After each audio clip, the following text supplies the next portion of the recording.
Neonatal hypocalcemia. Definition.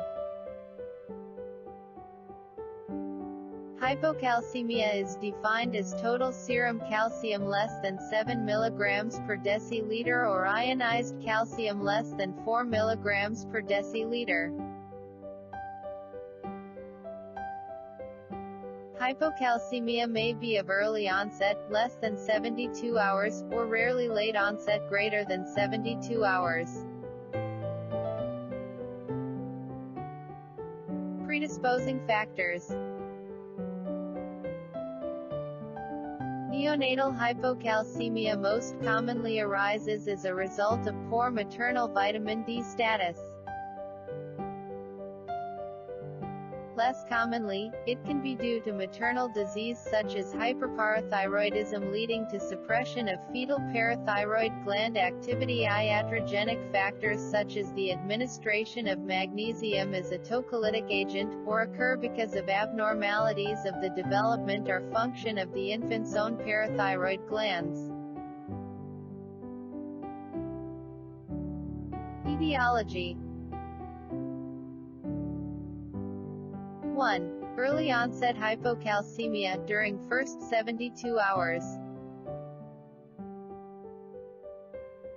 Prematurity. IDM birth asphyxia.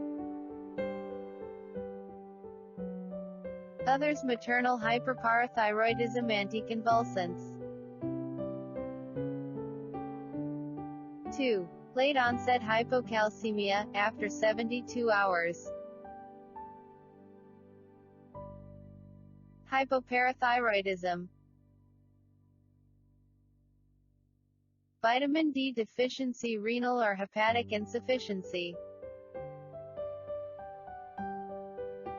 High phosphate diet, cow's milk.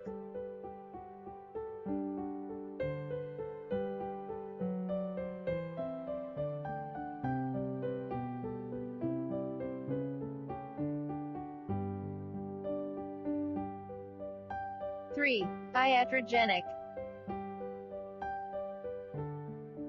NACO3 therapy, exchange transfusion furosemide. Phototherapy. Classification. Late neonatal hypocalcemia, neonatal tetany. Late neonatal tetany can be regarded as a form of transitory hypoparathyroidism, but usually symptomatic hypocalcemia and tetany are only problematic in infants subsequently exposed to high phosphorus intake. Early neonatal hypocalcemia. The onset of early neonatal hypocalcemia is typically in the first few days of life and most often between 24 and 48 hours. Great risks are for LBW infants, both premature and growth retarded, birth asphyxiated infants and the infants of diabetic mothers. Clinical features.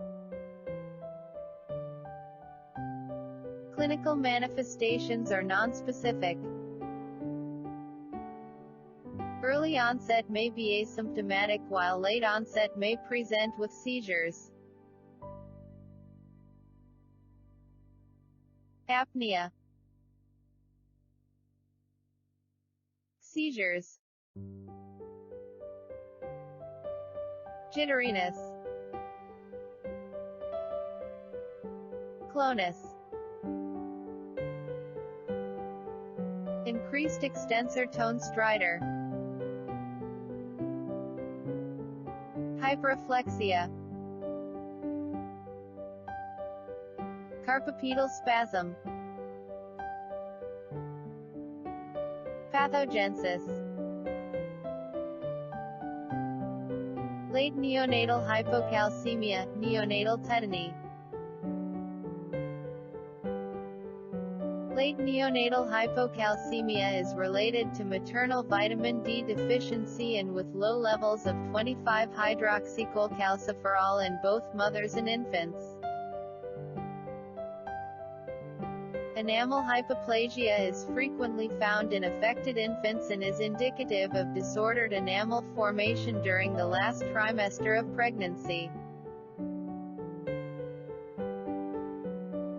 Early neonatal hypocalcemia. The etiology of early neonatal hypocalcemia is usually multifactorial. Most symptomatic infants will have had suboptimal postnatal calcium intake. The postnatal rise in parathormone may be delayed in preterm infants, and indeed most infants with early neonatal hypocalcemia have low or undetectable levels of immunoreactive parathormone. Calcitonin levels are normally elevated in the early newborn period, but exaggerated concentrations have been documented in premature as well as in asphyxiated hypocalcemic infants. Hyperphosphatemia is a result of hypoxemic tissue damage or excessive catabolism. Releasing phosphate may lead to hypocalcemia. An intracellular movement of calcium can occur after hypoxic cell injury with depression of plasma calcium levels. Acute respiratory alkalosis can occur in ventilated infants, resulting in reduced ionized calcium. Sodium bicarbonate administration or the use of citrated blood in exchange transfusion may create a metabolic alkalosis. Elevated plasma fatty acids generated from intravenous lipid infusions have been reported to lower ionized calcium levels. Late neonatal hypocalcemia. It usually occurs from the second half of the first week up to several weeks. Jittery fits. It usually transitory, lasting for a few seconds and usually focal in nature, and between convulsions the infant is alert. Trousseau sign positive. Chavostick sign positive. Investigation. Monitor all at-risk infants for symptoms of hypocalcemia, for example preterm infants weighing less than 1,500 grams, unwell babies and babies receiving total parenteral nutrition. ECG findings of QOTC greater than 0.2 seconds is a useful indicator. QOTC is the interval from the beginning of the T wave, and QOTC equals QOT-RR.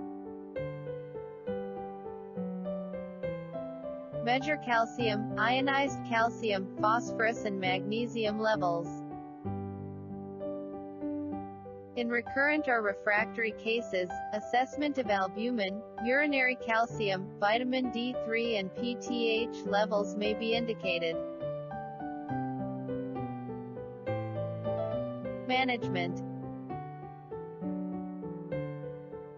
Early enteral calcium supplementation has been shown to prevent early neonatal hypocalcemia in preterm infants.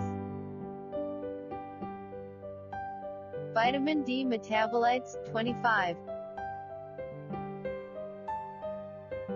Hydroxycholecalciferol and 1, 25. Dihydroxycholecalciferol are also effective in raising plasma calcium levels. Patients at increased risk of hypocalcemia, they should receive 40 mg kilogram day of elemental calcium, 4 meters 1 per kilogram day of 10% calcium gluconate. Infants tolerating oral feeds may receive this calcium orally Q6 hourly. Therapy should be continued for 3 days. Patients diagnosed to have asymptomatic hypocalcemia. They should receive 80 mg/kg day elemental calcium for 48 hours. This may be tapered to 50% dose for another 24 hours and then discontinued.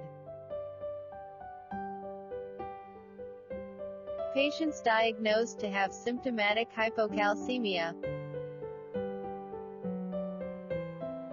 They should receive a bolus dose of 2 ml/kg dose.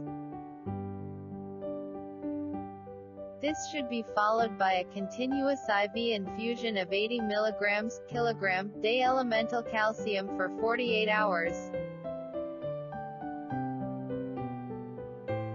Calcium infusion should be dropped to 50% of the original dose for the next 24 hours and then discontinued.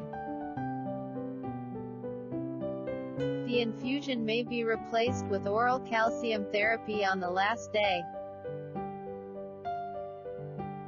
Normal calcium values should be documented at 48 hours before weaning the infusion. Diet. A diet high in calcium and low in phosphate is required in most instances. Infants drinking regular cow's milk or evaporated milk must be given humanized infant formula instead. Patients with renal failure should be given a low-solute, low-phosphate formula. Seizures. General medical care in patients with hypocalcemia involves stabilization with management of the patient's airway and breathing if seizures occur. Anticonvulsants are commonly administered before hypocalcemia is confirmed in a new patient. However, seizures usually do not respond to the usual anti-epileptic medications until calcium is intravenously administered. Complication. Complications from calcium deficiency disease include eye damage, an abnormal heartbeat, and osteoporosis. Complications from osteoporosis include disability, spinal fractures or other bone fractures, difficulty walking. If left untreated, calcium deficiency disease could eventually be fatal.